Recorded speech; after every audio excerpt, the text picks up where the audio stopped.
What would you do if your neighbor wasn't who they claimed to be? This story will make you question everything. Welcome to Nightshade Notes. I've always been a creature of habit. My mornings begin with the shrill cry of my alarm at 6:30 sharp, followed by a groggy shuffle to the kitchen. The scent of freshly brewed coffee is my signal to officially start the day. My tiny suburban home is nestled in a quiet cul-de-sac, where the only sounds are chirping birds and the occasional distant bark of a dog. Life here is predictable, peaceful even. The kind of neighborhood where you can leave your door unlocked and still sleep soundly. Everyone knows everyone else, or at least pretends to. That's the unspoken rule in places like this. Nod, smile, keep to yourself, and don't ask too many questions. I didn't notice the man across the street until last spring. He moved into the old Barrett place, a house that had been vacant for as long as I could remember. It wasn't the kind of event that drew attention. No moving trucks or noisy commotion. One day, the house was empty, and the next, a sleek black car was parked in the driveway. The man himself? Tall, unremarkable, with neatly combed brown hair and glasses that glinted in the sunlight. His clothes were always pressed, his demeanor polite yet distant. "Good morning," he'd say whenever we crossed paths, his voice smooth but devoid of warmth. I'd nod back, clutching my grocery bags or mail, not stopping to chat. I didn't even catch his name the first few times we exchanged greetings. He was just the guy across the street. But something about him didn't sit right with me. It wasn't obvious, not at first. Just little things. A flicker in the corner of my eye as I glanced at his window, or the way his porch light would turn on and off at odd hours. I chalked it up to my imagination. People in quiet neighborhoods like ours often invent stories to fill the dull moments. Then there was the night I noticed him standing in his driveway, staring up at the sky. It was past midnight, and I'd woken up thirsty. As I reached for a glass of water, I happened to glance out my kitchen window. There he was, motionless, his head tilted back as if he were studying the stars, or waiting for something. He stood there for what felt like hours, unmoving before disappearing back into his house. I didn't sleep much that night. I began noticing other peculiarities. He never seemed to leave his home during the day, yet his car was always impeccably clean. No one ever visited him, yet he wasn't reclusive. He'd wave politely when other neighbors passed by. Occasionally, I'd hear faint sounds drifting from his open windows, soft humming, almost musical, but with an unnatural, disjointed rhythm that made my skin crawl. I told myself it wasn't my business. People are allowed to be odd. After all, I was hardly the poster child for normality. With my tendency to binge-watch true crime documentaries and avoid social gatherings. But curiosity has a way of digging its claws in. And the more I observed, the more I realized just how little I actually knew about the man across the street.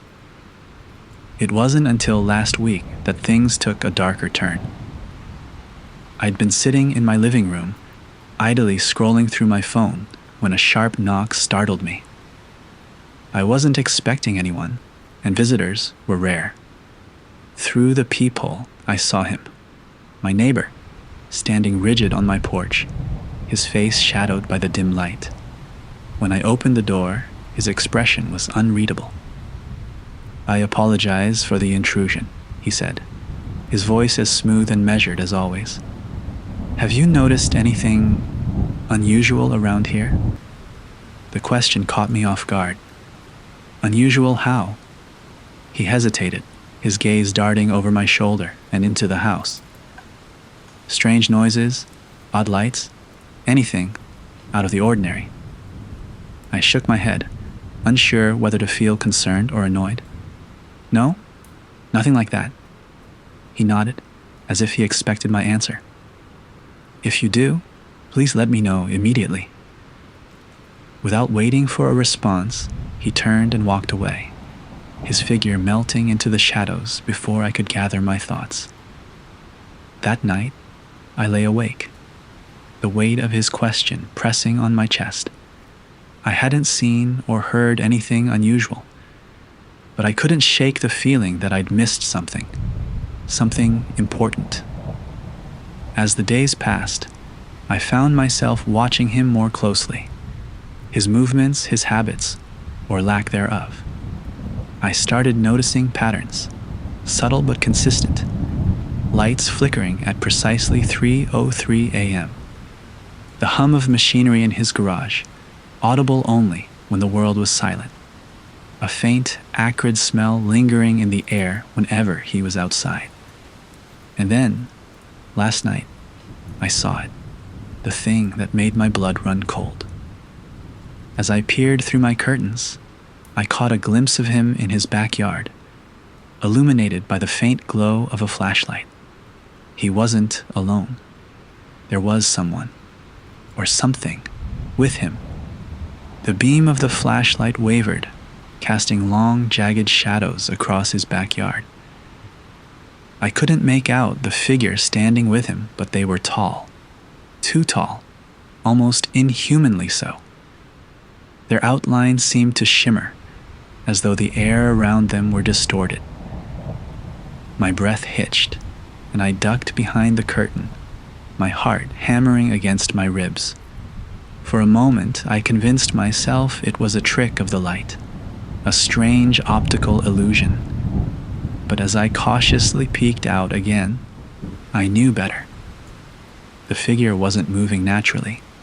It tilted its head in a jerking motion, almost like a puppet on invisible strings. My neighbor appeared unfazed, standing rigid and nodding, as though in conversation with whatever it was.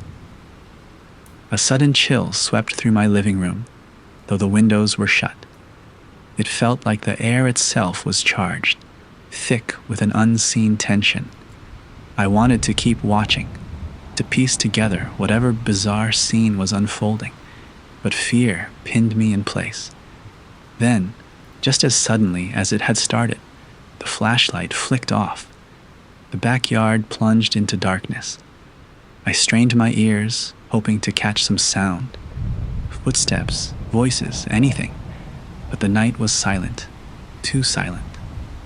No crickets chirped, no wind rustled through the trees.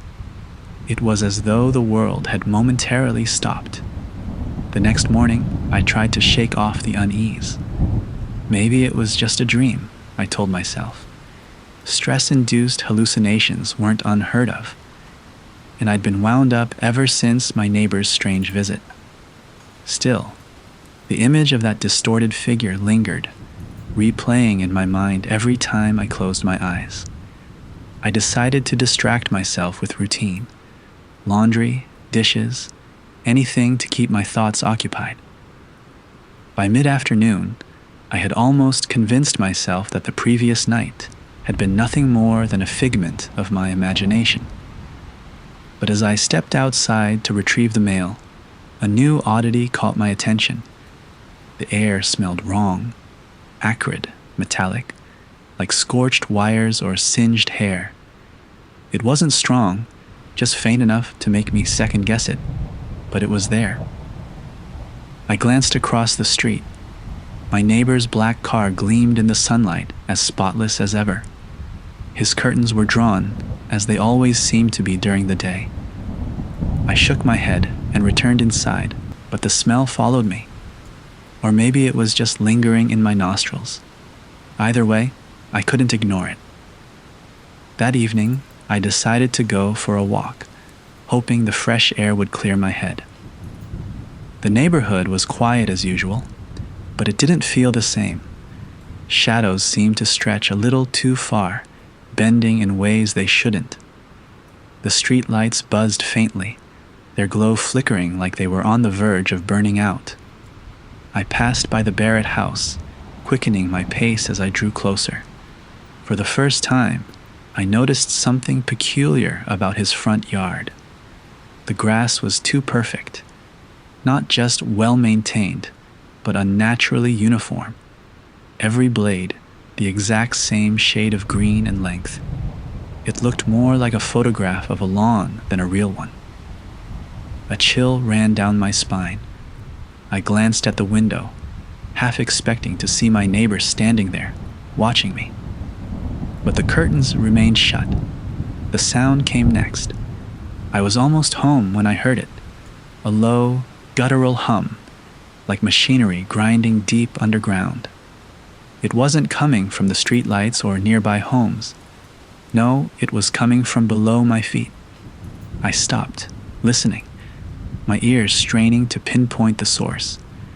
The hum grew louder, more insistent, and I realized it wasn't just a sound, it was a vibration, faint but steady, pulsing through the soles of my shoes. I backed away, my pulse quickening, and the noise abruptly stopped. The street fell silent again, but the feeling of being watched crept over me like a shroud. I turned around, scanning my surroundings. Nothing, just empty houses and darkened windows. That night, I double-checked all the locks before going to bed. As I lay there in the dark, I heard it again. The hum, fainter this time, as if it were coming from a great distance. I pressed my ear to the floor and my heart nearly stopped. It wasn't just a hum, it was a whisper. A garbled, unintelligible voice murmuring words I couldn't understand. Sleep was impossible after that. I sat by the window, clutching a mug of lukewarm tea, and stared at the Barrett house. Hours passed. At some point, I saw the faint glow of a flashlight in his backyard again. This time, it wasn't just one figure. There were two, maybe three. Their movements were disjointed, erratic, like marionettes manipulated by a careless puppeteer. And then, all at once, the light vanished. A single shadow detached itself from the group and began moving towards my house. The shadow moved with an unnerving fluidity, gliding across the street as though it wasn't bound by the same rules as the rest of us. My breath caught in my throat as I pressed myself against the wall, peeking through the narrow gap between the curtains. It was coming toward my house, closer, closer, until it stopped just short of my driveway. For a moment, I thought it might be my neighbor. Maybe he'd seen me watching again and decided to confront me. But as the figure stepped into the faint glow of the streetlight, I realized this wasn't him. It wasn't anyone I recognized. The figure was tall, its silhouette unnaturally lanky, with limbs that seemed a little too long, joints bending in ways they shouldn't. It stood there, motionless, facing my house. I couldn't see its face, but I could feel its gaze, cold and invasive, like needles pricking the back of my neck. The hum from earlier returned, faint and rhythmic, vibrating through the air and rattling the window pane. I ducked down, heart pounding, trying to steady my breathing. My phone was on the coffee table, just a few feet away, but the thought of moving, of making any noise, felt like a risk I couldn't take. I stayed frozen, waiting, listening. The hum grew louder, more insistent, and then it stopped. When I dared to look again, the figure was gone. I didn't sleep that night. I stayed on the couch, every light in the house blazing, clutching a heavy flashlight like it was some kind of weapon. Outside, the world remained eerily quiet, the kind of silence that felt deliberate, like the calm before a storm. By morning, the events of the night felt like a fever dream, the kind of half-remembered nightmare that fades with the sunrise. But the unease lingered, curling around my thoughts like smoke. I decided to avoid looking out the window or thinking too hard about my neighbor. Life in the cul-de-sac was always quiet, and maybe, if I stayed in my lane, it would stay that way. The day passed uneventfully, though I couldn't shake the feeling of being watched.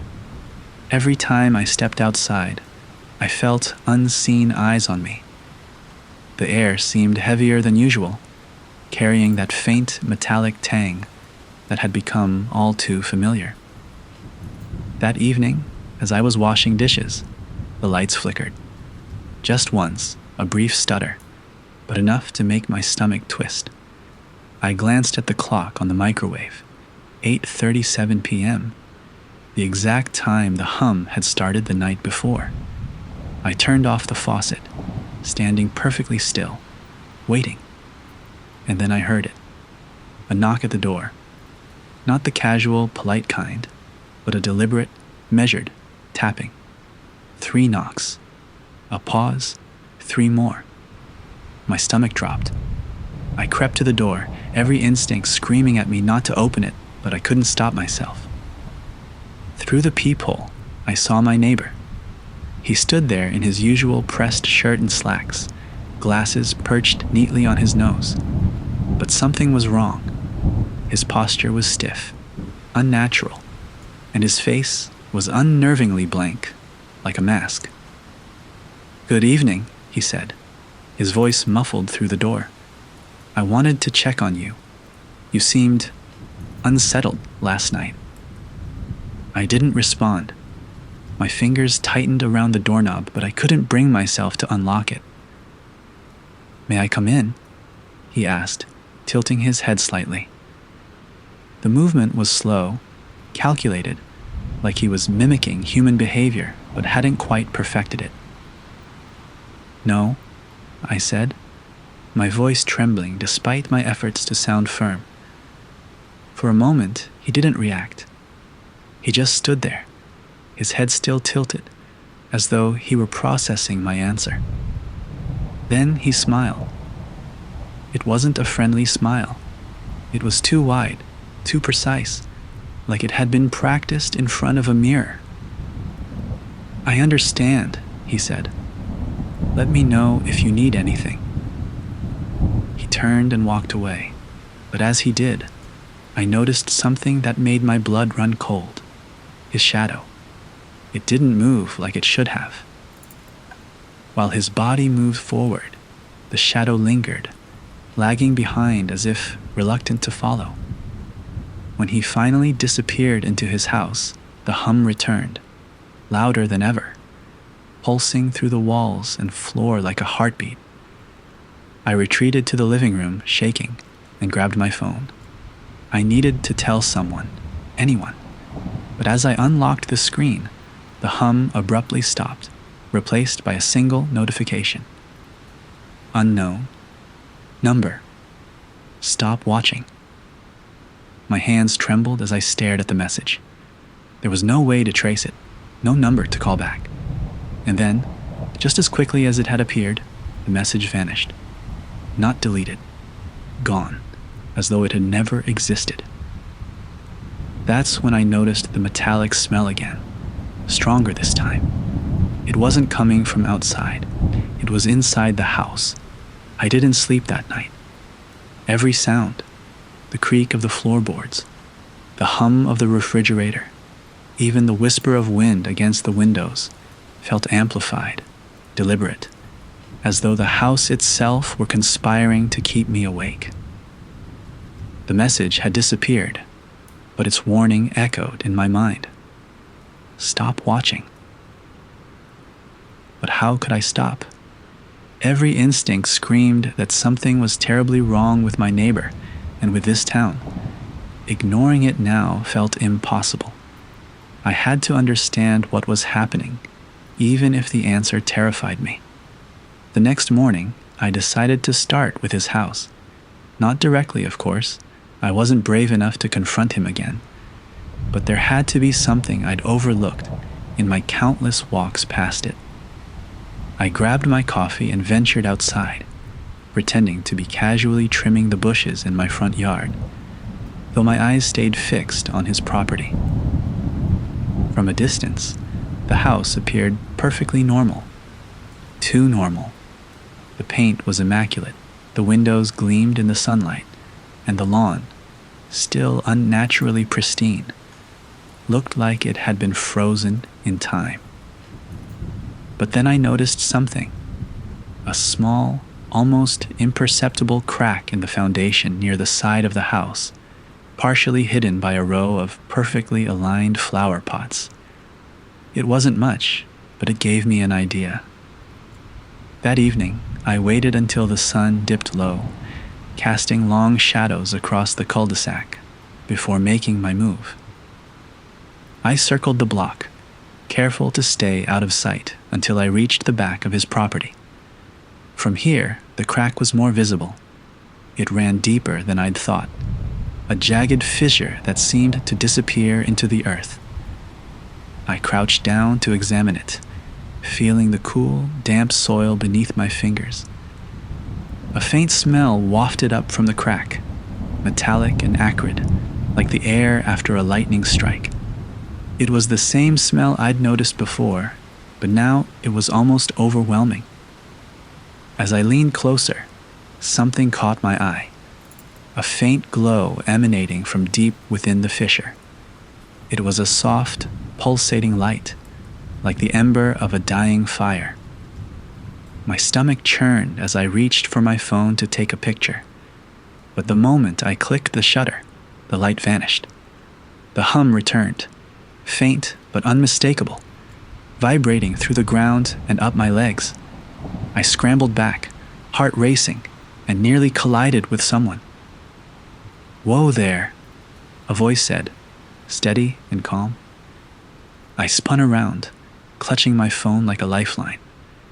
Standing before me was an older man, dressed in a faded brown jacket and a wide-brimmed hat that cast his face in shadow. He looked out of place, like he'd stepped out of another era. "You shouldn't be poking around here," he said, his voice low and gravelly. "Not unless you want to draw their attention." "Who are you?" I demanded, trying to mask my fear. "What are you talking about?" He sighed, glancing around as though checking for unseen watchers. "The man who lives here isn't what he seems. None of this is what it seems, but if you're smart, you'll walk away." "Walk away from what?" I asked, my frustration mounting. "What's going on here?" The man hesitated, his gaze drifting to the crack in the ground. "You've already seen too much," he said finally. "But if you're set on digging deeper, meet me tomorrow night, 10 p.m., at the old train station on the edge of town. I'll explain everything." Before I could ask another question, he turned and walked away, disappearing into the shadows as though he'd never been there. I stood frozen, my thoughts a tangled mess. The glow, the hum, the strange warning, all of it felt like pieces of a puzzle I couldn't yet see the full picture of. The next day passed in a blur of nervous anticipation. Every time I considered backing out, the memory of my neighbor's distorted smile and the cryptic message on my phone pushed me forward. By nightfall, I was standing outside the abandoned train station, the air heavy with a scent of rust and mildew. The station was a relic of another time, its once grand facade now crumbling and covered in ivy. The only light came from the moon, casting pale beams through the shattered windows. I stepped inside, the wooden floor creaking beneath my weight, and waited. "You came," the man's voice echoed from the shadows. He stepped forward, his face now illuminated by the faint moonlight. "Tell me what's going on," I said, my voice firmer than I felt. He nodded, his expression grim. "What you've seen, what you've been hearing, It's not just in your head. There's something beneath this town, something ancient. It's been here for decades, maybe longer, and it's growing stronger. My stomach tightened. What does that have to do with my neighbor? The man's eyes narrowed. He's not your neighbor. Not anymore. The train station stayed with me long after I returned home that night, its eerie silence echoing in my ears. The man's words rang louder with every passing hour. He's not your neighbor. Not anymore. What did that even mean? And what was the something he said was growing stronger?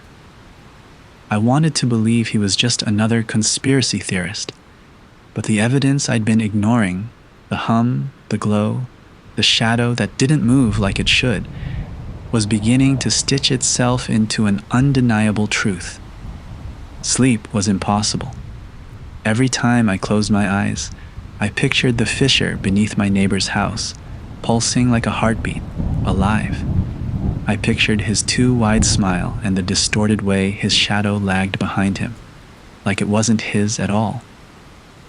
When I finally drifted off, I was plagued by nightmares.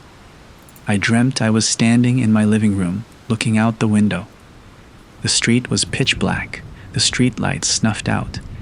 My neighbor stood across the street, staring at my house. Then, without warning, he began walking toward me. Not hurriedly, but with a deliberate, unsettling slowness. As he got closer, his body began to shift, his limbs elongating, his head twisting unnaturally. By the time he reached my driveway, he wasn't a man anymore. I woke drenched in sweat, the sound of the hum filling my ears. At first, I thought it was in my head, left over from the dream. But then I realized it was real. It wasn't just faint this time. It was loud, vibrating through the walls, shaking the glass in the windows. I grabbed my flashlight and crept through the house, heart pounding. The hum seemed to be coming from everywhere and nowhere at once, surrounding me like a living thing. I reached the window and pulled back the curtain just enough to peek outside. The street was empty. No figures, no shadows, no glowing fissures. But as I watched, the light in my neighbor's upstairs window flickered on. The room beyond it was bathed in a strange bluish glow, brighter and more unnatural than any lamp. I held my breath, waiting to see him appear, but the window stayed empty. The glow pulsated, faintly mirroring the rhythm of the hum. A sharp knock at the front door made me jump. I froze, every muscle locking in place.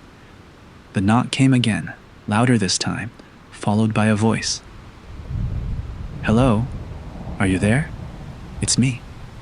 My neighbor. I stood motionless, barely breathing. His voice was calm, polite, but something about it felt wrong.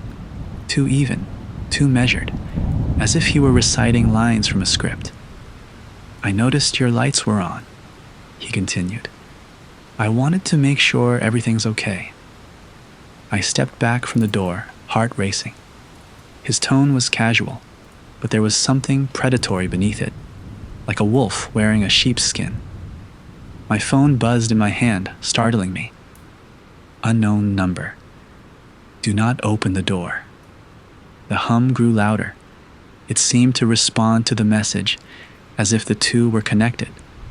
My grip tightened on the flashlight, and I took another step back. The knocking stopped. For a long moment, there was silence. Then I heard the sound of footsteps, slow and deliberate, circling the house. My stomach turned to ice. I moved to the back of the house, where the kitchen window overlooked the yard. I kept the lights off, hoping to stay hidden. Peeking through the blinds, I saw a figure standing at the edge of the yard. It was him, or at least it was shaped like him. But as I watched, the figure began to shift, its outline flickering like a glitch on an old television. For a brief moment, I saw something else, something taller, darker, and more grotesque than any human could be. And then, just as suddenly, it was gone. I stumbled back, clutching the counter for support. My breathing was shallow, my vision tunneling. I didn't know what was worse, the thing I'd just seen, or the realization that I couldn't trust my own senses anymore. The rest of the night was a blur. I sat on the floor with my back to the wall, clutching my flashlight like it was a weapon, listening to the hum wax and wane. When dawn finally broke, it was as if the world had reset itself. The hum was gone, the street was quiet, and my neighbor's house looked as ordinary as ever. But I wasn't the same. The fear was no longer a passing sensation. It was a constant, gnawing presence, rooting itself deep inside me. I wasn't just scared of my neighbor. I was scared of the cracks I could feel spreading in my own mind, the widening gap between what was real and what wasn't. I knew I couldn't go on like this. Whatever was happening, I had to uncover the truth, even if it meant confronting the darkness head on. I didn't leave the house the entire next day.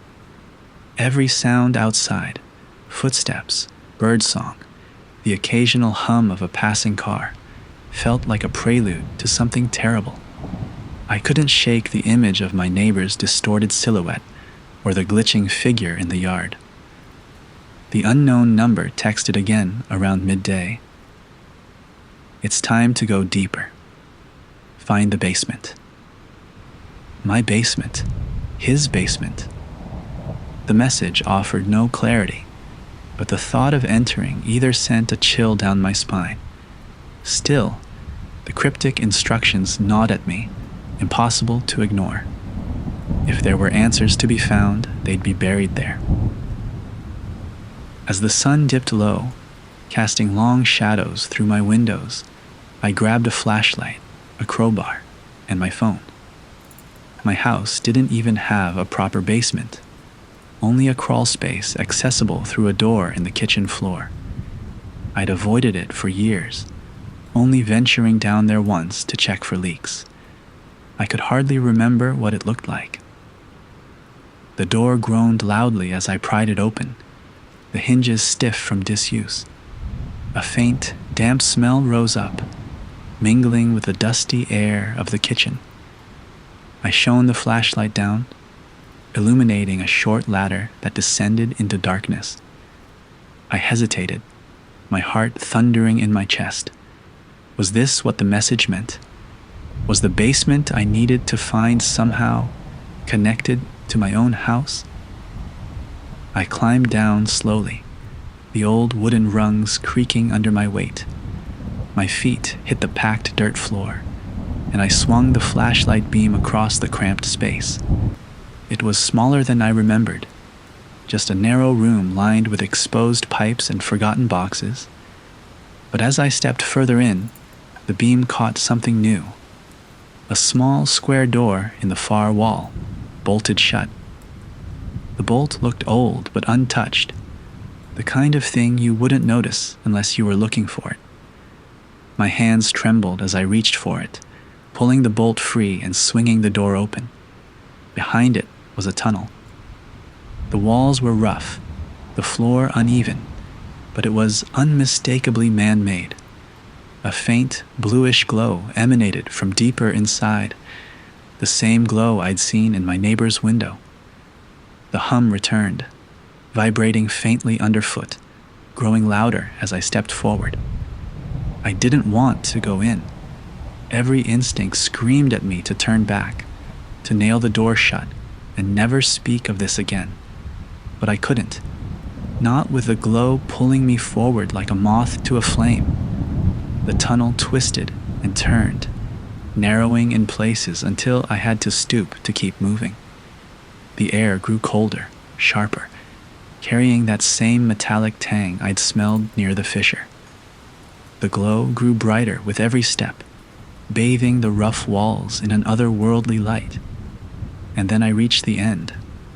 The tunnel opened into a cavernous space that shouldn't have been there, not beneath my house. The walls pulsed faintly, alive with shifting patterns of light and shadow. At the center of the room was a massive fissure, jagged and glowing, the source of the hum. But it wasn't the only thing in the room. A figure stood near the fissure, its back to me.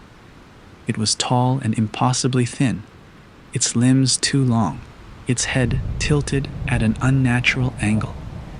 It turned slowly as I stepped into the room, and I froze. It was him, my neighbor, but it wasn't. His face was stretched and wrong, his eyes too large and glassy, his smile impossibly wide.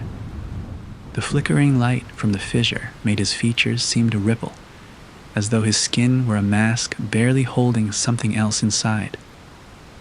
"You shouldn't have come here," he said, his voice echoing unnaturally in the cavern. I just want to know what's happening," I stammered, my grip tightening on the flashlight. He laughed, a sound that sent ice through my veins. "You already know. You've seen it. The cracks are spreading. This place, it's ours now." "Whose ours?" I demanded, stepping back toward the tunnel. But he didn't answer. Instead, he stepped closer to the fissure, his body warping as he moved. His form flickered, splitting into overlapping shadows that didn't align with his shape. "You can't stop it," he said. "You're just like the others. Curious, fragile, temporary." The hum grew deafening, and the light from the fissure surged, blindingly bright. My neighbor's figure stretched impossibly, his form dissolving into the glow. And then, as abruptly as it had begun, the light dimmed, and the cavern fell silent. I was alone, or so I thought until I felt the hum again, this time beneath my skin. The hum wasn't just a sound anymore.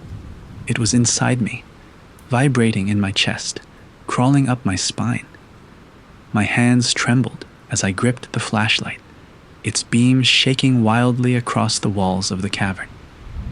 The fissure in the center pulsed with a rhythm that felt alive, like a heartbeat, like it was breathing. Temporary, the word my neighbor had spat out before disappearing, echoed in my head. What did he mean by that? I wanted answers, but the truth was unraveling faster than I could process. I inched closer to the fissure, the pull of its glow irresistible, like gravity itself was drawing me in. The hum surged louder with every step, and I swore I could hear whispers woven into its rhythm, soft, incomprehensible murmurs that seemed to come from everywhere and nowhere at once. Suddenly, the ground beneath me shifted. The dirt seemed to ripple, like a stone tossed into a pond, and I stumbled, nearly falling to my knees. A sound like cracking glass filled the cavern, and I froze as jagged lines began to spread outward from the fissure, creeping toward me. I wanted to run, but my feet refused to move. I was rooted in place, staring as the cracks spread, the light seeping out of them growing brighter and brighter. And then it emerged.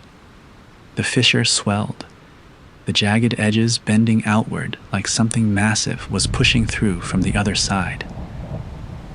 A form began to take shape within the glow, impossibly large and shifting, as though it couldn't quite decide what it was supposed to look like. At first, it was humanoid, its long limbs extending like shadows, but then it twisted into something else entirely, something monstrous and otherworldly. Its face, if you could call it that, was an ever-changing blur of features, eyes that blinked in and out of existence, mouths that opened and closed soundlessly. But the worst part was the way it looked at me. Even without fixed eyes, I could feel its gaze, heavy and consuming, as though it could see through my skin and into the deepest parts of me. "You shouldn't be here," it said, its voice a cacophony of whispers layered over a deep, guttural growl. The sound reverberated through the cavern, shaking the walls and making my teeth ache. "I didn't mean to." My voice broke, and I swallowed hard, trying to steady myself. I want to understand. Understand." The creature's form shuddered, its limbs elongating and twisting. "You are not meant to understand. You are meant to serve." The fissure pulsed again, and the whispers grew louder, more insistent. They weren't random anymore. They were calling my name. I backed away, but the creature surged forward, its massive form moving with an unnatural grace. It reached out with an arm, or what looked like an arm, its fingers stretching into tendrils of light that wrapped around me, pulling me closer. "You opened the door," it said, its voice filling my head. "You invited us in." "I didn't," I gasped, struggling against the tendrils, but they held fast, tightening with every word I spoke. "Your kind always does," it hissed. "Curiosity, weakness. You break the barriers without understanding the cost." My vision blurred as the light from the fissure intensified, burning white-hot. Images flashed through my mind. My neighbor, his distorted shadow, the fissure glowing beneath his house, and then something deeper. An endless void, teeming with shapes like the one in front of me, waiting, watching. The hum reached a deafening pitch, and I screamed, the sound swallowed by the cavern. The creature loomed closer, its ever-changing face filling my vision. "You will join us," it said, and for a moment I saw my own reflection in its swirling features. My face, my eyes, but hollow and wrong. "No," I shouted, summoning every ounce of strength I had left. I swung the flashlight, the beam slicing through the tendrils, and they recoiled, hissing like steam. The creature shrieked, a sound that tore through my mind like nails on a chalkboard. The fissure behind it began to convulse, the light flickering wildly. The ground shook violently, and I realized the cavern was collapsing. I turned and ran, stumbling through the tunnel as chunks of rock fell around me. The hum was fading now, replaced by the deafening roar of the collapsing earth. As I climbed out of the crawl space and slammed the door shut behind me, the sound stopped. The house was silent. The hum was gone. I collapsed onto the kitchen floor, gasping for air, my body trembling. For a moment, I thought it was over. But then I heard it. A faint knock at the front door, and a voice. "Hello? It's me." The revelation. I didn't answer the knock this time. My neighbor's voice, calm and measured, drifted through the door again. "I know you're in there." I stayed frozen, clutching the crowbar in my trembling hands. My heartbeat thundered in my ears, drowning out everything else. The hum was gone, but something in the air had changed. Something worse. Then I heard it. Not from outside the door, but inside the house. A soft, rhythmic tap, tap, tap, coming from beneath my feet, the crawl space. My breath caught as I slowly backed away, my eyes fixed on the floorboards. The knocking outside continued, but I barely heard it now. I dropped to my knees, pressing my ear against the cold wood. Whispers, faint but unmistakable, layered over one another in a chorus of disjointed voices. Words I couldn't understand, except for one chilling phrase that repeated over and over. "We see you." I scrambled to my feet and stumbled backward, my mind racing. The fissure, the thing beneath my neighbor's house. It wasn't just under his house, it was under mine too. I fumbled with my phone, dialing 911 with shaky fingers. No signal. Not even an error message. Just nothing. The hum may have stopped, but something deeper had taken its place. Something worse. The knocking at the door ceased, and then a voice, my own voice, whispering from the crawl space. Open the door. I staggered back, bile rising in my throat. The lights flickered, plunging the room into darkness for a split second. And in that moment, I saw it. A shadow stretched impossibly long across the kitchen floor. Not from the window, not from the door. It came from beneath me. I bolted for the front door, wrenching it open without thinking. But the man outside, my neighbor, wasn't there anymore. Instead, I was staring at myself. A perfect replica. Same face, same clothes, even the same crowbar clutched in its trembling hands. It smiled at me, too wide, too precise, just like my neighbor had. You shouldn't have looked, it whispered, stepping inside. I tried to run, but the world twisted, the air thickening around me like a living thing. My doppelganger reached out, fingers stretching, merging into mine. The hum returned, and in that moment I understood. We were never watching him. He was watching us. And now, he wasn't alone. The final moment. I don't remember how long I stood there, staring at my own reflection. Not in a mirror, but in the figure before me. Its smile widened, stretching unnaturally, splitting its face as though the skin were too tight. You understand now, it whispered in my voice. We don't take over. We replace. I stumbled backward, tripping over the edge of the rug, the crowbar slipping from my fingers. My knees hit the floor hard, but I barely felt the pain. The air in the room shifted, growing heavier, suffocating. My double stepped closer, its movements fluid yet wrong, like a predator savoring its prey. You saw the fissure, it continued, each word sinking like a claw into my mind. You let us in? There's no going back now. No, I whispered, shaking my head. This isn't real. This can't be real. Its head tilted, mirroring the exact angle I'd used to study my neighbor. That's what they all say, at first. From behind me, the sound of the crawl space door creaking open cut through the room.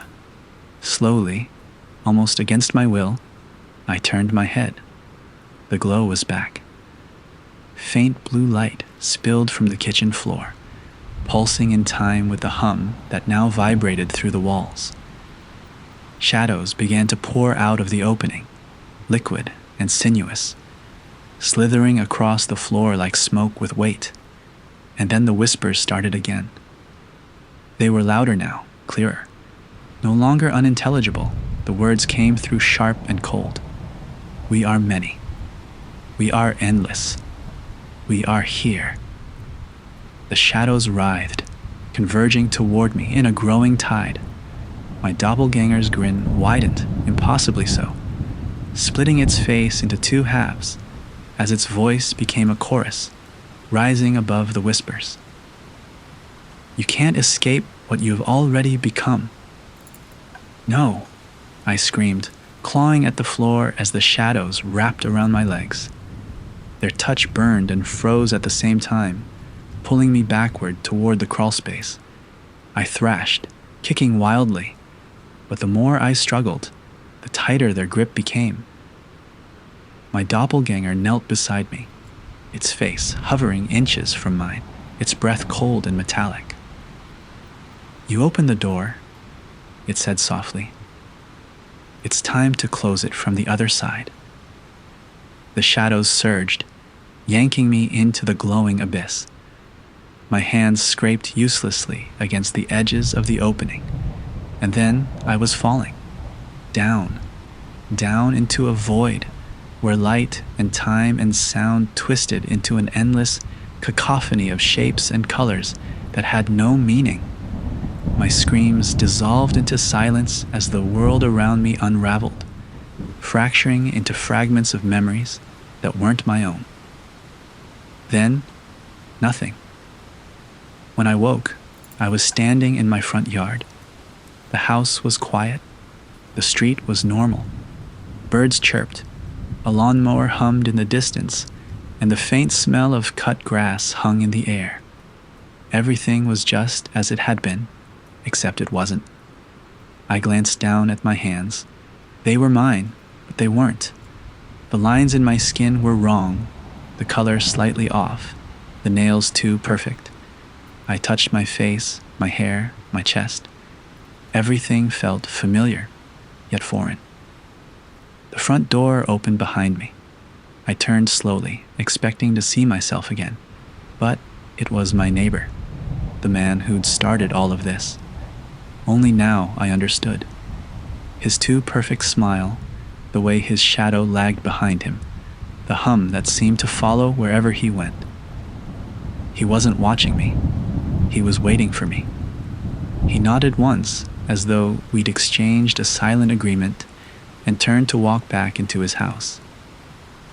I looked across the cul-de-sac. Every door, every window, every lawn seemed to stare back at me. The hum was faint now, barely audible, but I could feel it vibrating in my chest. The cracks were spreading. As I stepped inside my house, the neighbor across the street waved. His smile was perfect. His shadow wasn't. Neither was mine.